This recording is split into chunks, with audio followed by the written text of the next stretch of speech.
Hola, buenos días, es Nico.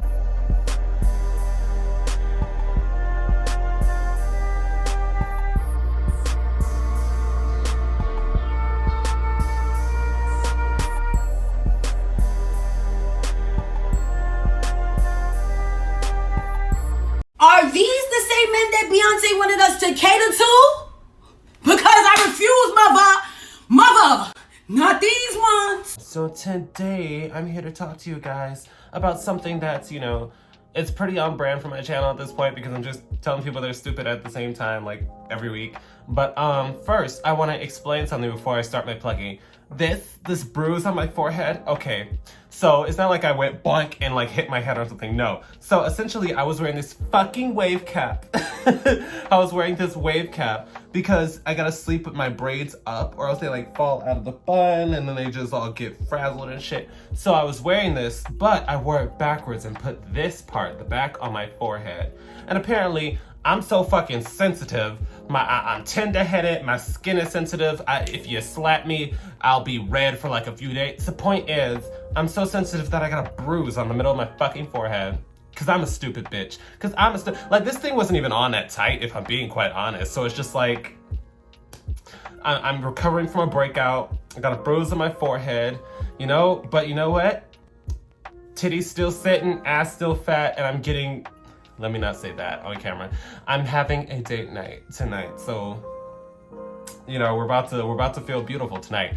But anyway, the point of this video is essentially talking about another tweet that I saw because my content is generated by Twitter for free.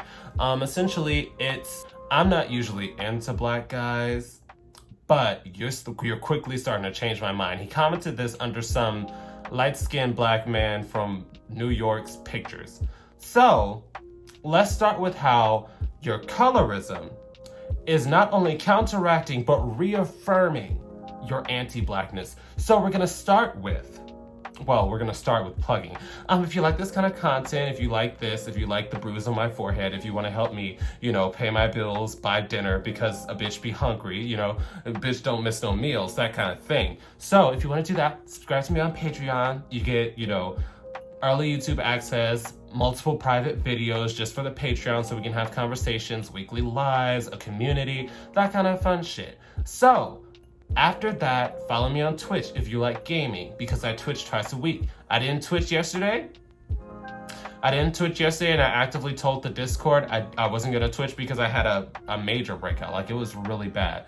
It's getting better. It was like around my eyebrows. I don't know what it is. Ever since I went to go see my old friend, ex-friend, let's put it that way, I was so annoyed by their presence because it was the first time we hung out in person, and I'm one of those people, I don't like loud noises, I don't like being touched, I don't like those kind of things, and they were like very jokey, touchy, very loud, not being able to focus kind of thing. So it irritated me so much that I had a horrible breakout, worse than even when I was in high school, to the point that my skin visibly was like, bitch, you need to get out of this environment. So I'm only slowly recovering from that. So that's why I have like a lot of new dark marks and stuff like that. But anyways, follow me on Twitch. The reason I didn't Twitch yesterday was because I was breaking out and I'm trying to recover from that. Follow me on Instagram if you want thirst traps, and follow me on Twitter for some humor. Most people don't even actually know what I look like. And I put it like, it's hilarious because I remember one of my mutuals that I've had as a mutual for months commented on my tweet and was like, I didn't know that you looked like that. I'm like, what are you talking about? Oh, I followed you because you were funny. I thought you were just posting random guys. I didn't know that was you. So yeah, if you want humor based off my personality, follow me on Twitter because I think I'm funny. Like Justin Master said, you may not like what I had to say, but you cannot say I wasn't funny. So yeah, moving on. Yes, I'm wearing a Pizza Cat shirt because this is my comfort shirt. This is my comfort zone, and you are my comfort audience. Now let's get into the conversation finally, because as y'all know, I like to ramble and take forever to get to the fucking point. So today, today's conversation is essentially going to be talking about how Anti-Blackness can be counteracted by colorism, yet the colorism actually reaffirms the anti-Blackness. As in, people can detest their own black skin, they cannot find other black people attractive, but internalizing that. So when somebody says, say for example, somebody that is darker skinned says, I do not like dark-skinned black men, that is an internalized hatred of oneself. Because it is not as simple as, oh, I just don't want to have sex with black men, because when you look into the mirror, you are the people that you are calling ugly and not sexually desirable. So it is internalizing that and making you have lower self-esteem. That's usually why when you see people that say, oh, I don't date black people, or I don't sleep with black people, they usually have white and or other racial partners that are never usually on the top of the totem pole. They're normally like, based on societal standards, not that high on the social ladder of attractiveness because they don't have a lot of self-worth themselves, so they find love anywhere they can find it.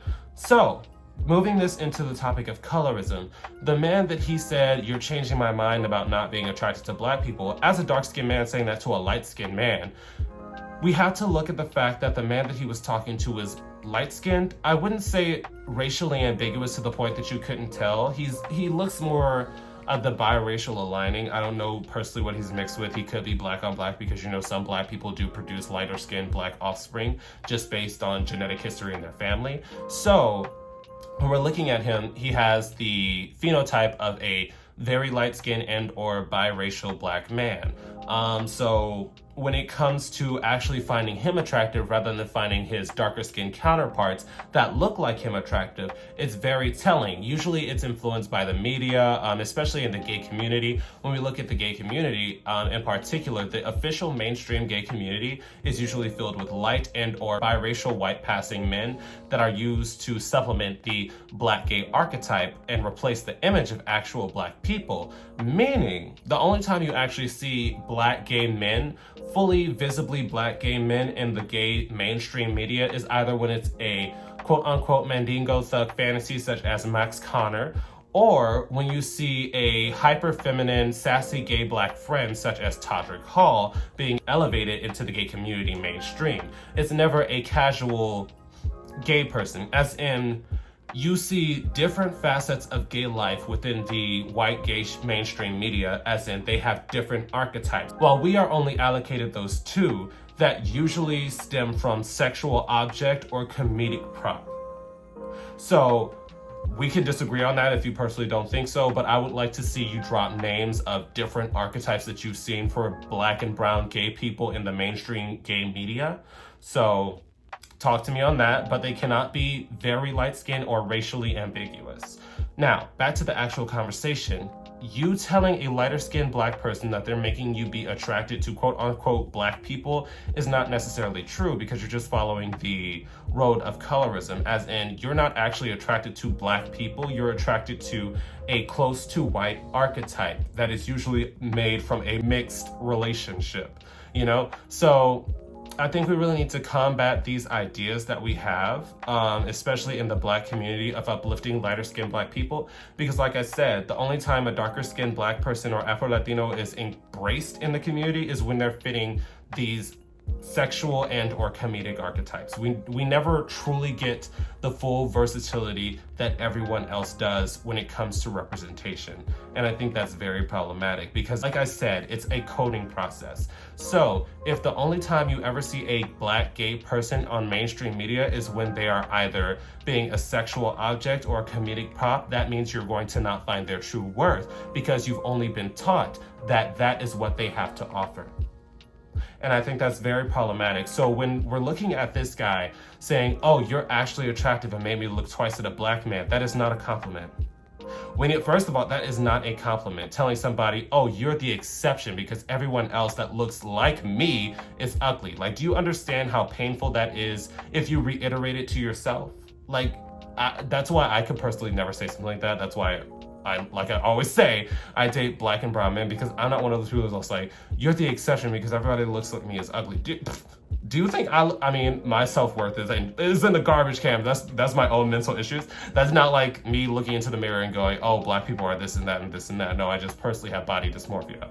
But I can still look in the mirror on good days and be like, wow, you're very attractive. Because black and brown people are very attractive. Melanin is very attractive. And I wish that as a community we understood that and embraced that. When I look into the not mainstream black community, you know, when it comes to just the black gay community rather than the entire encompassment, I do see a lot more embracement of darker skinned individuals, but when it comes to that, it's usually an asexual aspect as well.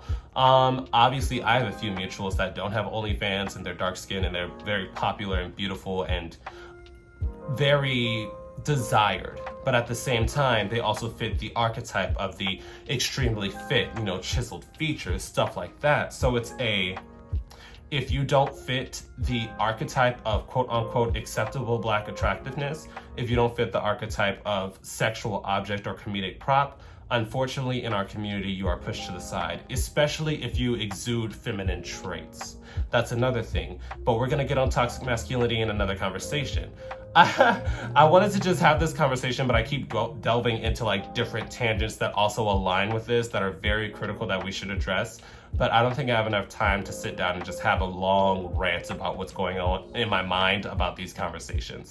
But yeah, essentially, colorism is essentially counteracting yet reaffirming the anti-blackness when we say these statements, because it's basically saying, okay, well, there is an exception to finding beauty in blackness, but you have to be light-skinned, racially ambiguous, and/or biracial looking to fit that mold. Or you have to have extremely sharp features and a shredded body. Or you have to be mandingo with a giant dick and hyper-masculine. Like, you don't understand that you're completely alienating majority of the black gay community when you say you have to fit these archetypes or else you're worthless.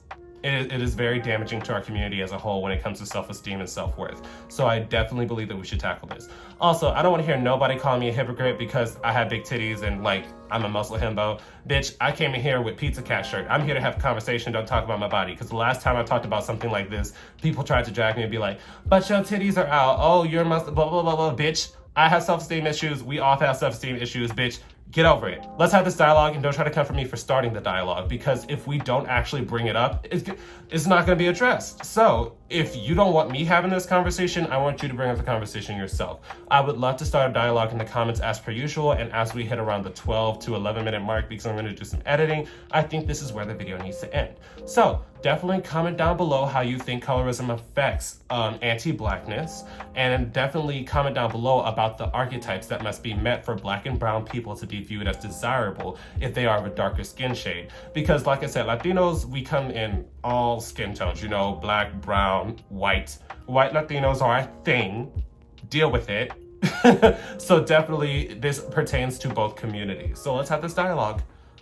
And once again, a quick thank you to all my patrons on Patreon, and a quick shout out to my third eye tier patrons. Your support means everything to me and helps me do this a lot more smoothly. I will also be listing this week's live stream topic in case anybody wants to join in on the fun. I will see you guys there.